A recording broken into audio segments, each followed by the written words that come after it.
On a quiet summer afternoon, four best friends, Mia, Lucas, Zoe, and Ethan, were exploring the woods behind their neighborhood. They loved adventures, and the woods were the perfect place to discover new things. Mia, the curious leader of the group, had heard rumors about a strange glowing light that appeared in the old part of the forest near the ancient oak tree. Come on, guys, let's check it out, Mia said, eyes sparkling with excitement. Lucas, the brainy one, adjusted his glasses. Are you sure it's safe? What if it's something dangerous? That's what makes it exciting, Zoe giggled. She was always ready for a challenge. Ethan, the cautious one, took a deep breath but nodded. All right, but let's stick together. As they walked deeper into the woods, the sunlight filtered through the leaves, casting dancing shadows on the ground. Suddenly, near the ancient oak tree, they saw it, a shimmering, swirling portal of blue and green light hovering just above the forest floor. It's like something out of a movie, whispered Zoe. Mia stepped closer, reaching out her hand.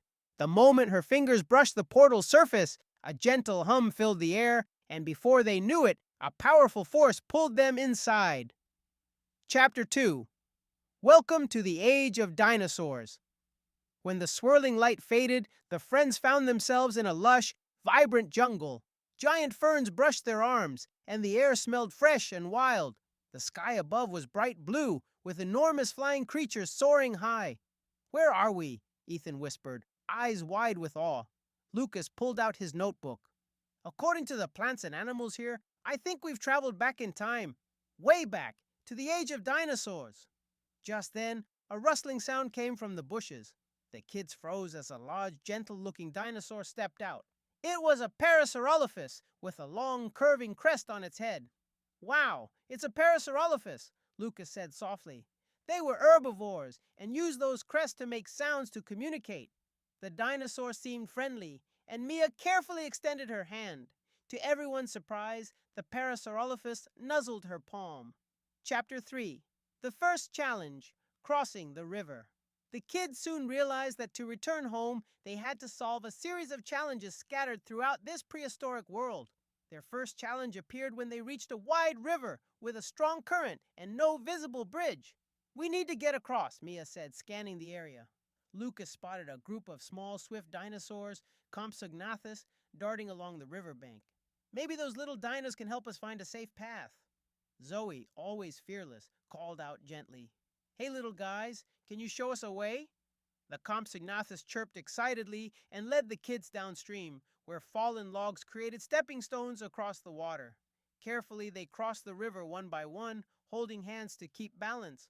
Once safely on the other side, a bright light shimmered in front of them. Their next clue. Chapter 4.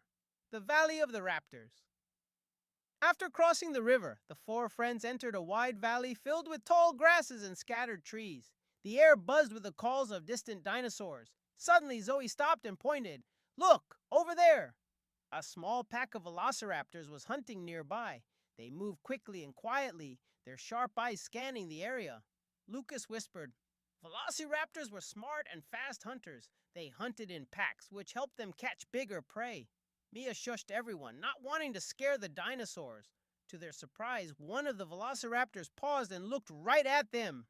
It's almost like it's curious about us, Ethan said, heart pounding. Suddenly, the lead raptor let out a soft call, and the others followed, disappearing into the trees. The kids realized the raptors might be leading them somewhere, perhaps the next clue. Chapter 5. The Puzzle of the Dino Eggs. Following the velociraptor's trail, the group arrived at a hidden cave. Inside, there was a circle of enormous dinosaur eggs glowing faintly. Zoe stepped forward. These must be the next challenge. Lucas examined the eggs closely. Each egg has symbols on it. I bet we need to arrange them in the right order. The symbols showed pictures of different plants and animals that lived during the dinosaur age.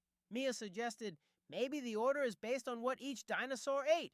Herbivores first, then carnivores. The friends worked together, moving the eggs around until a bright light flashed. Suddenly, one egg cracked open, and a baby Triceratops peeked out. The tiny dinosaur nuzzled Zoe's hand, and the kids laughed with delight. Chapter 6. Racing Against Time. The baby Triceratops began to follow them, making soft grunting noises. As the friends continued, The sky darkened, a warning sign that a storm was coming. We have to find shelter, Ethan urged. Lucas looked at his notes. There's a volcano nearby. If we can find a safe cave, we can wait out the storm. But as they hurried, they heard loud roars. The ground shook beneath them. A massive Tyrannosaurus Rex appeared, blocking their path. Mia held her breath. Stay calm. Let's see if it's more curious than hungry. To their relief, the T-Rex sniffed the baby Triceratops, then slowly turned and walked away, uninterested. The kids dashed toward the cave just as the rain began pouring. Inside the cave, warm and dry, they felt safe. Lucas smiled. This adventure is getting even more exciting and challenging. Chapter 7. Secrets of the Cave. Paintings. While waiting out the storm, the friends explored the cave walls. To their amazement, ancient paintings covered the stone, drawings of dinosaurs, plants, and strange symbols. Zoe traced her fingers over the pictures. These look like a story. Maybe the dinosaurs left clues here.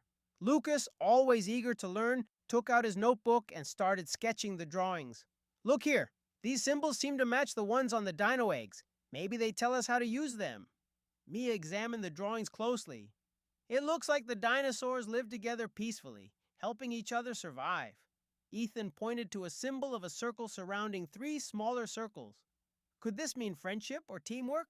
Suddenly, the paintings glowed faintly, and a soft voice echoed through the cave. Only by working together will you find the path forward. The kids smiled. They knew their friendship was their strongest tool. Chapter 8. The Friendly Pterosaurs. When the rain stopped, the friends left the cave and found themselves near a cliff edge.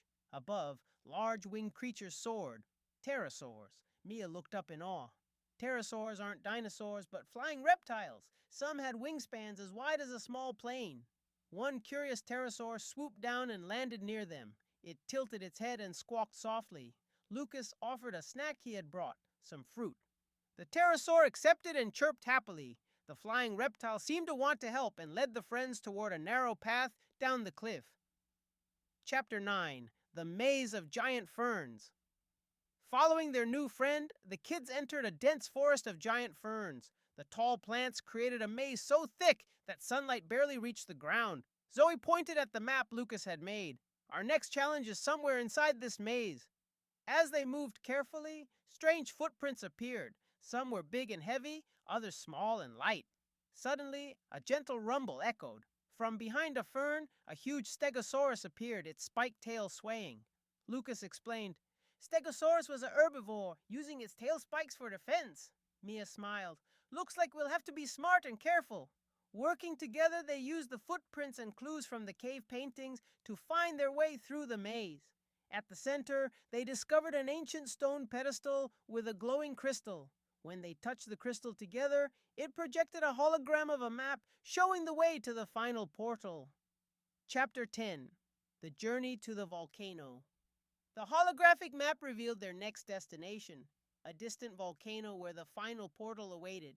The kids packed their things, said goodbye to the friendly pterosaur who circled overhead, and set off on the journey. The path was steep and rocky, and the air grew warmer as they neared the volcano. Ethan wiped sweat from his forehead. It's getting hot. I wonder if the portal will really be there. Lucas pointed to the sky. Volcanoes were active during the dinosaur era. We have to be careful of lava and falling rocks. Suddenly, they heard a deep growl. From behind a boulder, a huge ankylosaurus lumbered into view. Its body was covered with thick armor, and it had a massive club at the end of its tail. Mia whispered, Ankylosaurus was like a living tank. That tail could smash predators. The dinosaur watched them calmly, and then turned to continue its slow walk. Chapter 11. The Lava Bridge Challenge. As the kids approached the volcano's edge, they faced a dangerous obstacle, a wide river of flowing lava blocking their way. Zoe gasped. How are we supposed to cross that?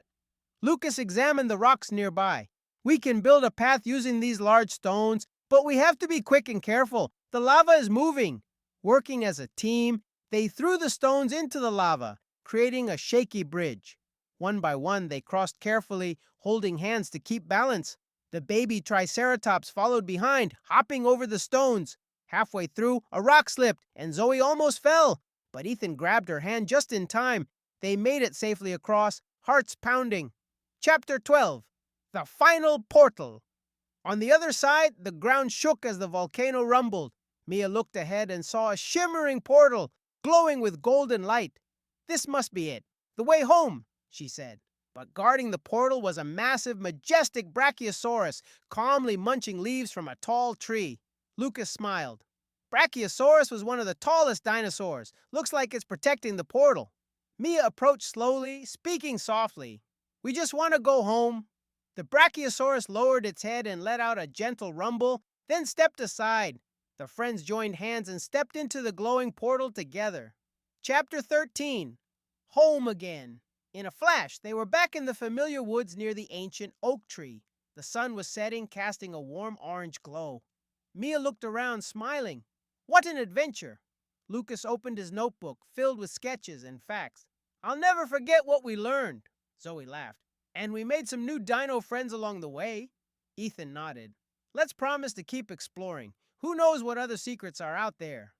As they walked home, the portal shimmered faintly one last time before disappearing. The adventure had ended, but the memories and lessons would last forever. Dear kids, if you liked the story, please don't forget to like below and subscribe to our channel. See you in the next story. Goodbye.